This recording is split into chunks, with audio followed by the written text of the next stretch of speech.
Well, I'm here for the East Coast Surfing Hall of Fame, and there's no greater famer than the guy sitting next to me.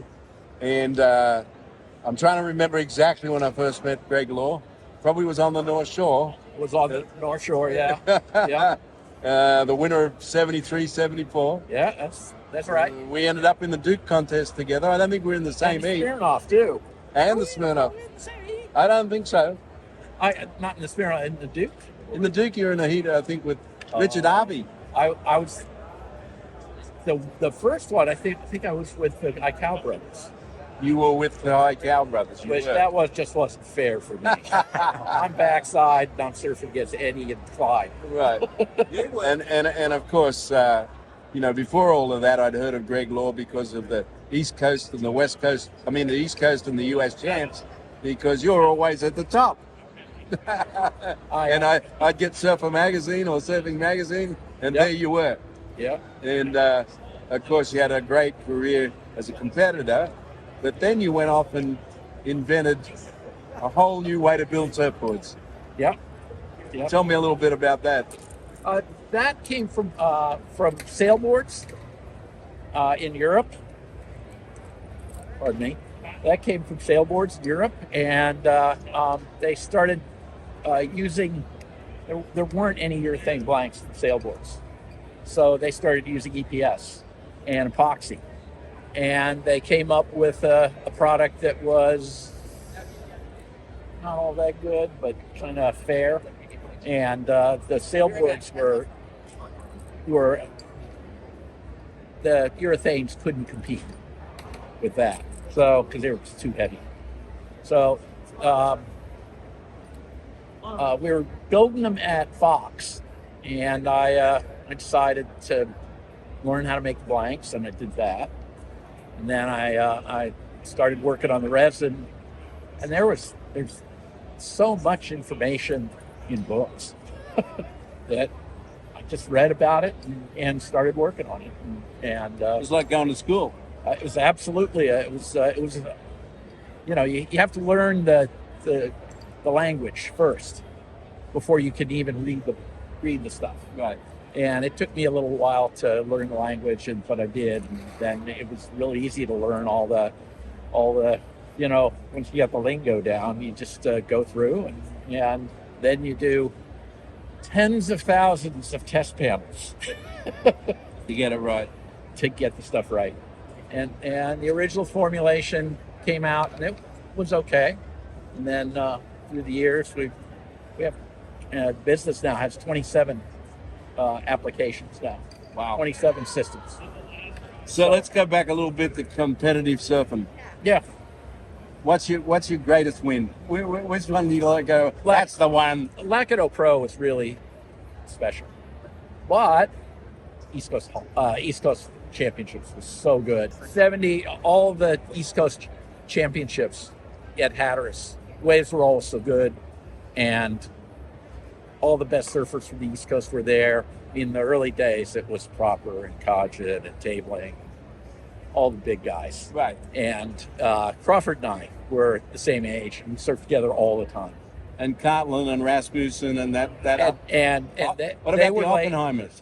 Oppenheimer, he was there, and so it was good competition, and the waves were really good, and the organization was spectacular. I mean, first man-on-man competition was actually. Well, I got to throw out a name there just so that the Jersey boys who represented Mike Veshin. Oh, absolutely! I surfed against him in the semifinals and won. But he gave me a good run for my money. Right. Sure. So because of that success, though, you are one of the few. Not a lot of East Coasters have ever been invited to the Duke. Veluzzi was, and Proper was, and Catry was. Yeah. And then in our era, it was It was Amy Crawford, and there was one other I'm trying to remember. Oppie had an invite. I don't think he came though. Oh, that's right. He didn't come. He got invited. Yeah, and Ricky was on the list. He was alternate and didn't get in, unfortunately. Yeah. But we were all goofy foots anyway in Sunset. That was tough. Wow, Crawford made the final with me that one year, He 72. did. He did. He surfed great. Yeah. So what's it mean to you to be inducted into the East Coast Surfing Hall of Fame? It was a great thing. I mean, it was a while ago, but it's great being involved in the Hall of Fame and doing what I do. I'm on the board, so I try to be a positive influence and a positive do the right job. Right. So yeah, you're pretty hardcore about it, mate. Because I'm on the advisory council. yeah. I got it's you just gotta do what your gut tells you. Yeah, an old friend of mine said, just do the right thing. Exactly. That's it. Right? Just do the right thing. Yeah. And Surf Expo, you must have been coming to these things since they started. 72. 72. Yep, I think 72 was the first one. And actually the first one... They were in hotel rooms, right? Yeah, at Cocoa Beach. But the very first one was in, I think the first one was 72 was in Virginia Beach.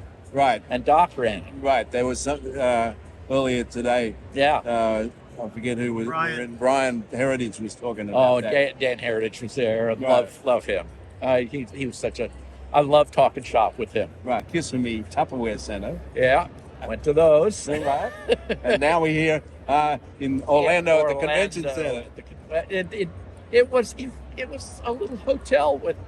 Anyway, we're here at the Surf Expo, and they have this thing here at the Surf Expo called the Shape Off.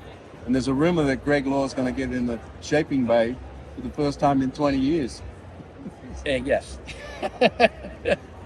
Not that I feel a little bit anxious about that. I had a great team to work with, Ocean Avenue, and I worked with the Natural Art as well, and Fox as well, and I worked with most of those guys all at the same time.